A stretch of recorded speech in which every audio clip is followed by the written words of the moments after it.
Student, we start standard 5th maths chapter number 12 basic of geometry. Okay, previous class में हमने point, line, segment उनके बारे में पढ़ा था, उनकी एक्सरसाइज सॉल्व की थी. आज हम पढ़ रहे हैं most important part of the geometry, angles. An angle is a figure formed by two rays meeting at a common point. बेटा आप लोग देखिए, आप जहाँ बैठे हो फैन पे देखिए, फैन की कितने वो हैं 3. वो एक पॉइंट पे कनेक्टेड है. वो क्या फॉर्म कर रहे हैं आप ध्यान से देखिए तो एंगल फॉर्म करते हैं वो. तो जो एंगल है वो कोई भी 2 रेज हैं जो एक कॉमन एंड पॉइंट पे मिलती हैं, वो हमारा क्या कहलाता है, एंगल. आपका बेंच है, बेंच देखिए, कॉर्नर देखिए उसके, वो एक एंगल फॉर्म करते हैं. और भी बहुत सारी आपकी फिंगर्स देख लीजिए, 2 फिंगर्स के बीच में कनेक्ट करिए तो एक एंगल फॉर्म होता है. ये क्या कहलाते हैं, हमारे एंगल. ये देखिए यहाँ पे भी फिगर दिखाया गया आपको. ये कॉर्नर, ये एक रेज है, ये भी एक रेज है. यहाँ पे 2 कॉमन एक एंड पॉइंट पे मिल रही हैं और क्या फॉर्म करते हैं, ये angle. Like this one also. ये सारे क्या कहलाते हैं, हमारे एंगल्स. ओके, ये देखिए ये एंगल फॉर्म कर रहे हैं. The common and point is called the vertex. ये जो कॉमन एंड पॉइंट है हमारा क्या कहलाता है, वर्टेक्स. और ये जो 2 रेज हैं वो हमारे कहलाती हैं एंगल्स ऑफ द आर्म्स. आपको ये डेफिनेशंस लिखनी है, ये आपको ये भी लिखना है और फिगर बनाना है ये वाला. Okay, the symbol for a angle is, इस तरह से ये हम सिंबल बनाते हैं. एक बार दोबारा रिपीट कर देती हूँ. An angle is a figure formed by 2 rays meeting at a common end point. एक एंगल वो फिगर है जो 2 रेज को मीट करता है एक कॉमन एंड पॉइंट पे. और ये कॉमन एंड पॉइंट क्या कहलाता है, हमारा वर्टेक्स. और ये जो रेज है वो क्या कहलाती है, हमारी आर्म्स ऑफ द एंगल. अब नेमिंग ऑफ द एंगल हम कैसे देंगे, using a 3 letter name in the order. A point on a one ray vertex and a point on the another ray. हम लेटर जो नेमिंग है वो कैसे करते हैं, ये हम अ पॉइंट लेते हैं, वर्टेक्स का पॉइंट, और बाकी 2 रेज लेते हैं, 2 रेज के पॉइंट्स लेते हैं. ओके, जैसे PQR, यहाँ पे Q वर्टेक्स है, दैट मीन्स यहाँ पे कौन सा एंगल फॉर्म हो रहा है, Q का. PQR या RQP, हम इसको एंगल Q भी बोल सकते हैं, एंगल 1 भी बोल सकते हैं. इस तरह से एंगल का नेमिंग किया जाता है. और जब भी एंगल का नेमिंग किया जाता है तो वर्टेक्स हमेशा बीच में रहता है. ध्यान रखिएगा, वर्टेक्स है वो हमेशा बीच में रखते हैं. समझ में आया आपको. और एंगल बनाते समय सबसे मेन इम्पॉर्टेंट थिंग है naming.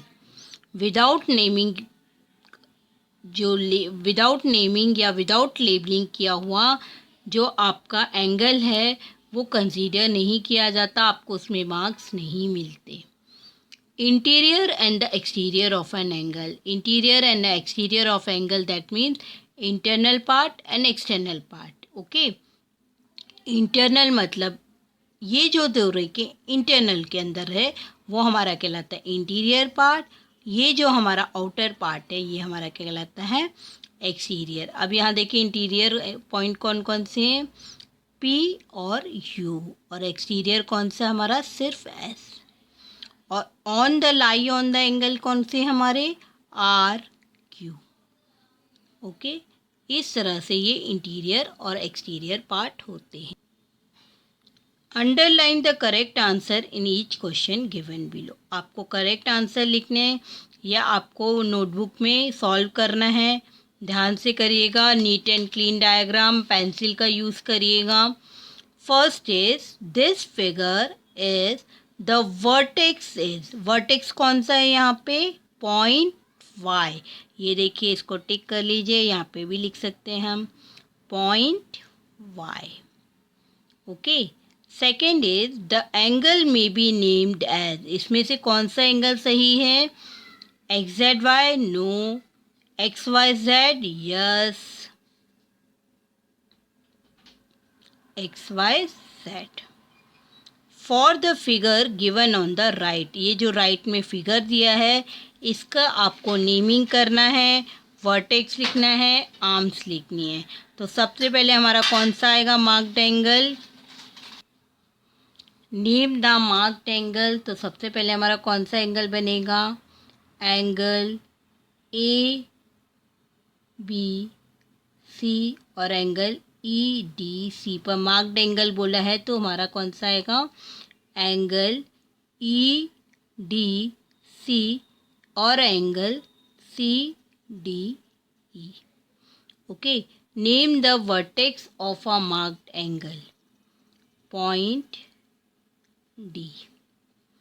Name the arms of the marked angle, कौन कौन सी मार्क्ड आर्म्स हैं, C D and D E, C D and D E. Can you see another angle, name it. हमको एक और एंगल दिख रहा है यहाँ पे, कौन सा दिख रहा है, ए बी सी और C B A, angle A B C और angle C B E. Okay, name the angle marked 1 in 4 different ways. ये जो एंगल 1 है इसको हमको कितने टाइप से लिखना है, 4 टाइप से। तो फर्स्ट हम लिखते हैं angle E D C, angle E D C. Second angle C D E, third angle D और फोर्थ एंगल हम लिखेंगे 1। ओके, और एक लिख सकते हैं हम angle B D C, B D C. Okay, और हम एंगल 1 भी लिख सकते हैं, एंगल डी भी लिख सकते हैं, इसके हम अपोजिट भी लिख सकते हैं, C D B. Okay, name the vertex in the arm of the angle mark 4। क्या वर्टेक्स है, बी, एंड वर्टेक्स आर्म हमारी कौन कौन सी है इसकी, 4 की, A B and B C, A B and B E, A B B E B B C and B D. Okay, name the angle who is a marked are D B and D A, angle A D B और angle B D A. आपका ये एक assessment. Name the angle form by the ray opposite to the angle N O B. हमारा कौन सा है, N O B का opposite है हमारा Y O Z, Y O Z. Name 3 point in the interior of angle B O Z. Interior that means ये वाले point कौन कौन से पॉइंट है हमारे, G S and H. Okay, अब हम पढ़ रहे हैं मेजरमेंट ऑफ अ एंगल्स। ये मेजरमेंट हमारा सर्कल फॉर्म का एंगल मेजरमेंट है जो आपको मैं डायरेक्टली वॉच के थ्रू समझा रही हूँ, और बाकी जो मेजरमेंट ऑफ एंगल है जो कि हम प्रोटेक्टर और डी के द्वारा करेंगे वो हम कल के लेक्चर में करेंगे। By measure of the angle we mean the amount of rotation और अ टर्निंग। कितने अमाउंट में कोई आर्म्स रोटेट कर रही है वो हमारा कहलाता है एंगल। और हम एंगल को किसको मेज़र करते हैं, डिग्री से। इसका साइन रहता है ये। ओके, ये आपको लिखना है। The angle form bye 1 complete rotation is 360 degree. जो एंगल एक पूरा कर्विंग में जो ये रोटेट करता है, 1 रोटेशन लेता है, ये हमारा होता है 360। इस आपने वॉच देखी है, वॉच में जो एंगल फॉर्म होता है वो 360 डिग्री का होता है, और जो हमारे नंबर्स रहते हैं 1 2 3 4 5, ये कितने उसमें रहते हैं 30 डिग्री के। Look at the following example, the drawing blow show angle of a 40 degree 150 and 270। इस तरह से ये मेज़र करते हैं, ये हम प्रोटेक्टर के द्वारा नेक्स्ट लेक्चर में समझेंगे, या हम वॉच के थ्रू मेजरमेंट ऑफ एंगल समझ रहे हैं। ओके तो इसका ये जो वन पार्ट है वो क्या कहलाता है 1 डिग्री। अब ये देखिए क्लॉक देखते हैं। ओके क्लॉक में how many numbers in their clock 12, सबके बीच में एंगल्स फॉर्म हो रहा है, और ये पूरा एंगल हमारा 360 का है। तो जब हम 360 को 12 से डिवाइड करेंगे, दैट मीन्स 12 और 1 के बीच में कितने डिग्री का एंगल बन रहा है 30 डिग्री का एंगल। हर पार्ट के जो बीच में एंगल बनता है वो 30 डिग्री का बनता है।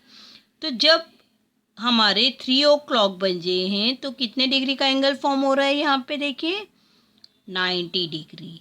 और जब 6 o'clock हमारे हो रहे हैं तो कितने की डिग्री का एंगल फॉर्म हो रहा है 180।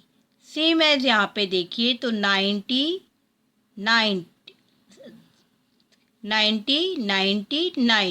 270। तो ये जब 3 रोटेशन कर लेगा, 3 पार्ट का रोटेशन होगा, तो हमारा एंगल कितने डिग्री का बनेगा 270 degree. The least amount of a turning that bring the hand back to the starting position is called the complete rotation.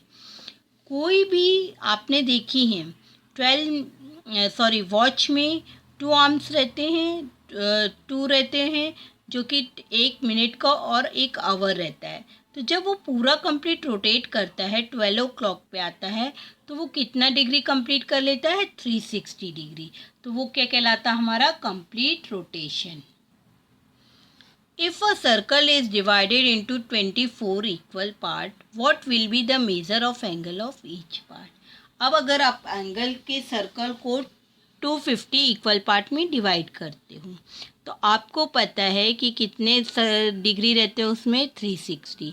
अब 24 से आप डिवाइड करो, 12 2 ज़ा 24, 12 3 ज़ा 15, कितने डिग्री का एंगल फॉर्म होगा 15 डिग्री का।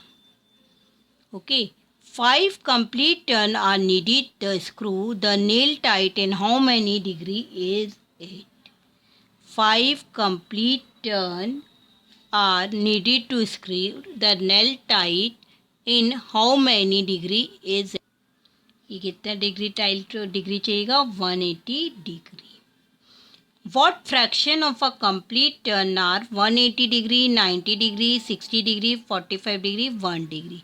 सबसे पहले हम लेंगे 180 डिवाइडेड बाय 360, तो ये हो जाएगा 1/2 फ्रैक्शन। सेकेंड है 90 divided by 360, 1/4। 60 divided by 360, 1/6। 45 divided by 360,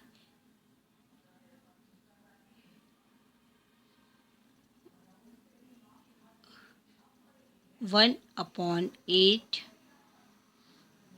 1/360 degree. The electric oven control turn clockwise. How many degree does it turn through? Off to 1. Off to 1.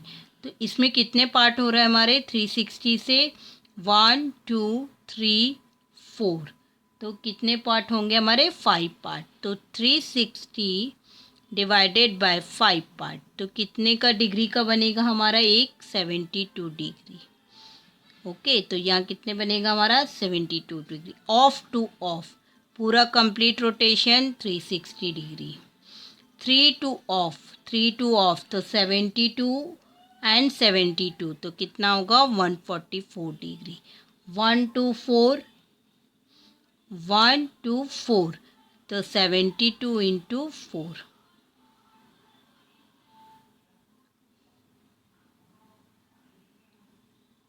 144 into